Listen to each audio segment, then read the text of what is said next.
Coach, I wanted to take a step back by starting step back from this game in particular, and just ask you about the pride you have in your student athletes for getting through this season, coming back after game cancellations, a lot of different struggles that they had to go through.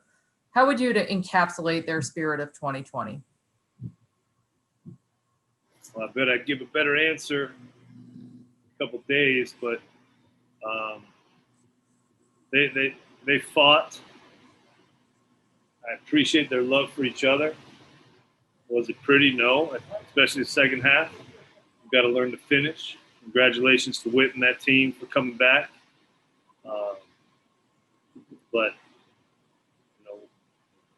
I don't think we had anybody else to play, and these kids kept believing and kept fighting. Assistant coaches did a great job.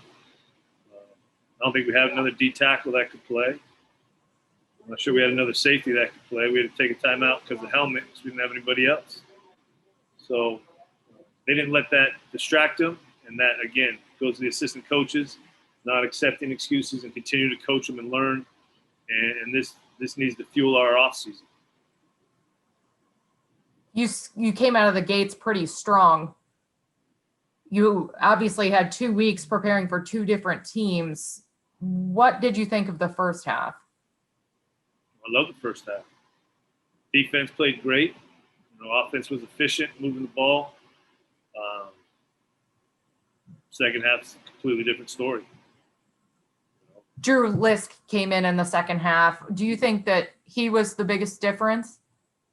I think we just wore down in front. I mean, not to say that he did sparkle and he did some good things, but we were holding up in the run game, and then we just wore down and didn't have many guys left. So 22 got loose on us a couple times, but I thought that kid came in and played well. What's the biggest thing you're looking forward to in 2021? Getting back with these guys in January, getting a good off season, getting a spring ball, and not having the COVID distractions really dictate our day. They did such a, I know it affects everybody in the world, but what these guys battled through is pretty remarkable, and I'll give them credit for that. But this could either, we could sit there and start feeling sorry for ourselves, or we can let this inspire and drive our off season. Because what we found is at times we could play with anybody in this conference, but we can't afford. Nobody's good enough to make mistakes. One thing I will say is I don't know that there was a time where we didn't play hard, especially on defense. I think the defense was inspiring. A lot, at least for me, maybe not for everybody else, but for me it was, and I make sure they know that. And I think we've got a great culture developing, and how it got to this point is a little unorthodox, but it is at this point, and these kids believe in each other, and we gotta enter 2021 with a chip on our shoulder, because you talk about, I mean, it changed the first half. That's how you're entering 21. A lot of confidence, a lot of belief, right? Then we get smoked in the second half.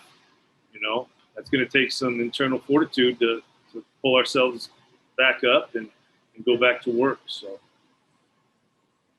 Well, Coach, thank you very much, and good luck in this offseason, and congratulations on completing an unprecedented year. I appreciate the thoughts. All right, if you have any questions for Coach Rolovich, please raise your hand and we'll call on you. So please raise your hand and we'll call on you.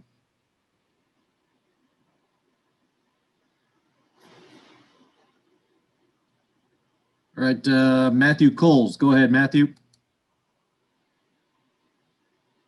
What was contingent in you getting off to such a great start, and was that success contagious between the offense and the defense? Yes, and I think that was part of our growth as a team, is learning how to play complementary football, feeding off each other. I thought Jihad made some inspirational plays in the first half. A lot of guys did, but Yes, I would say that one of our goals getting in here was bringing the offense and defense together, moving forward as a team, and I think we did that.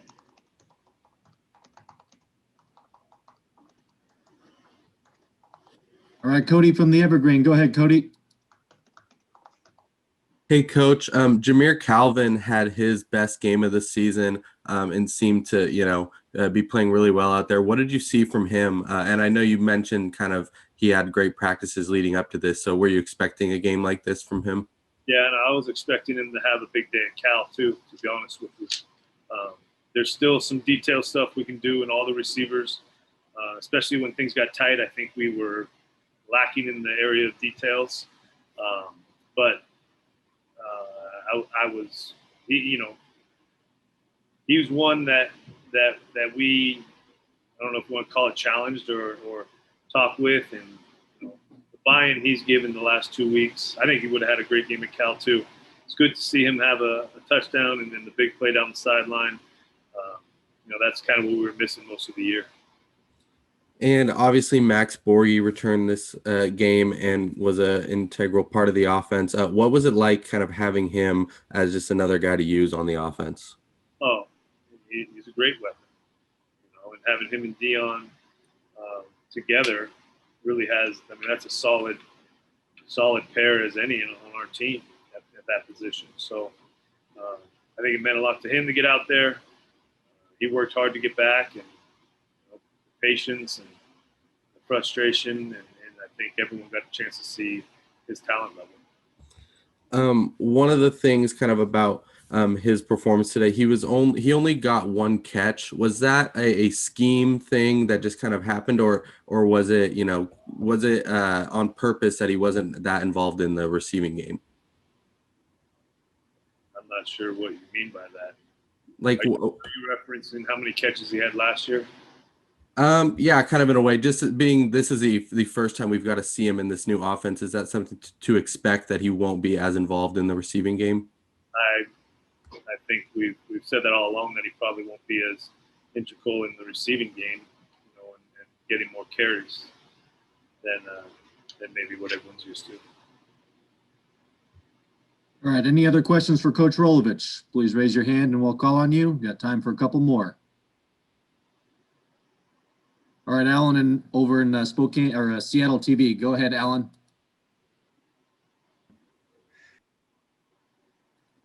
You talking? Yeah, sorry. It's actually Alan Hoshida over KHON in Hawaii with Rob DeMello. I'm calling. I'm asking about your news with Aloha Stadium. Obviously, you've coached there. You did a lot of great things there. What was your reaction to the news that Aloha Stadium would be closing soon? Took a turn.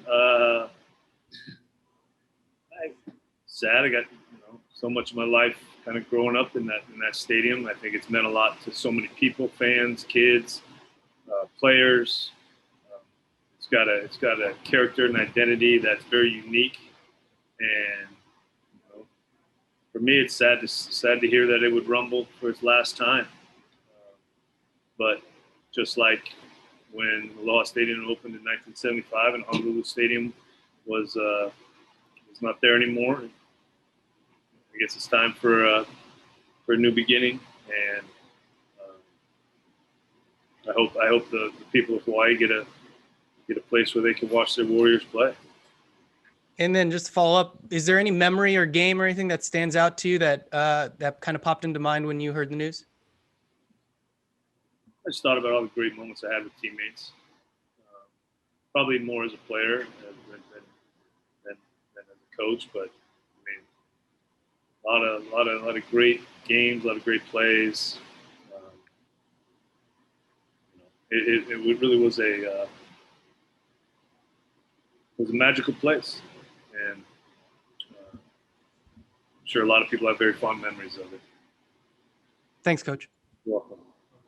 All right, we only have time for a couple more, and if we could please focus on today's game, we can handle questions like that at another time. Thanks, Coach. Theo Lawson from the Spokesman Review. Go ahead, Theo.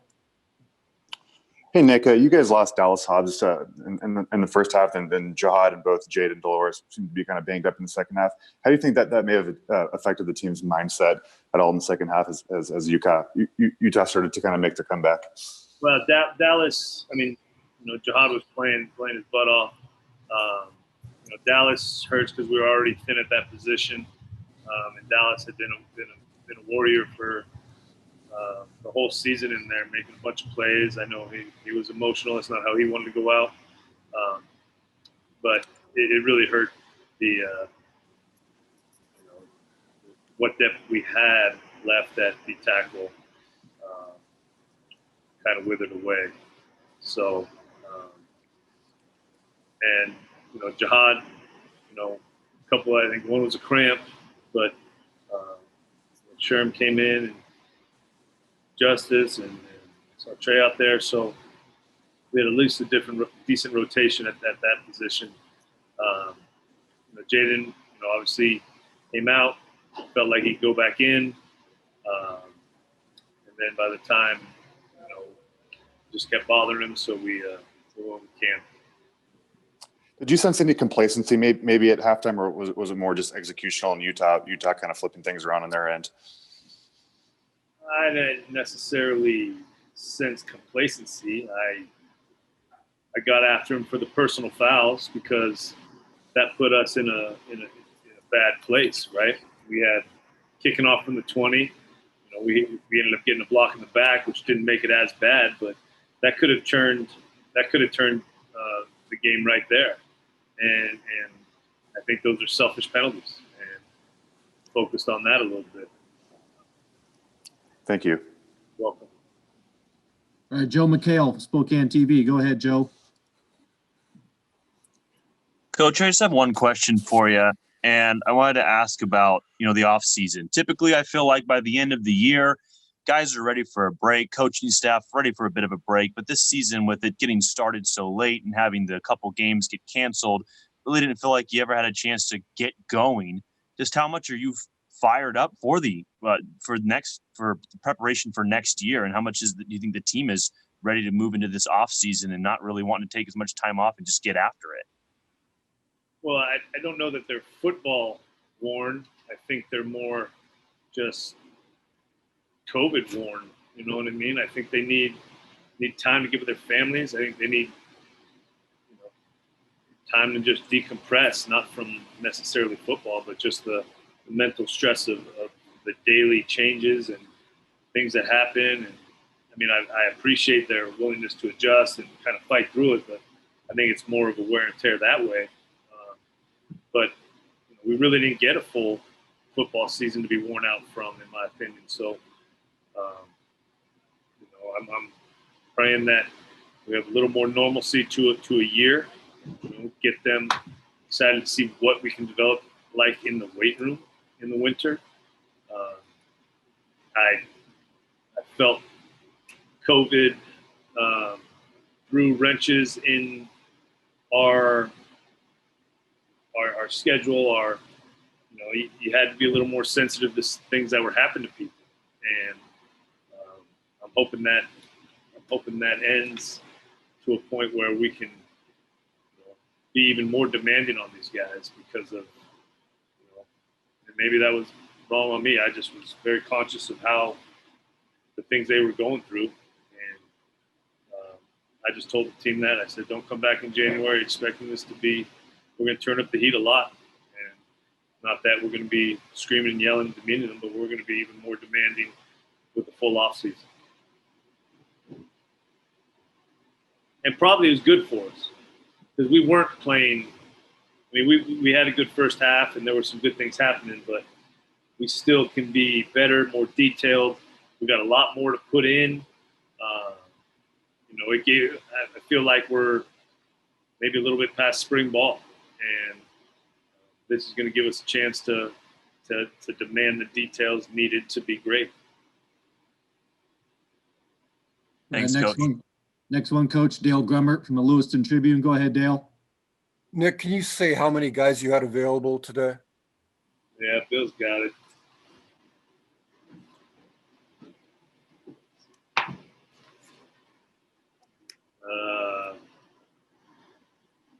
like 34 unavailable.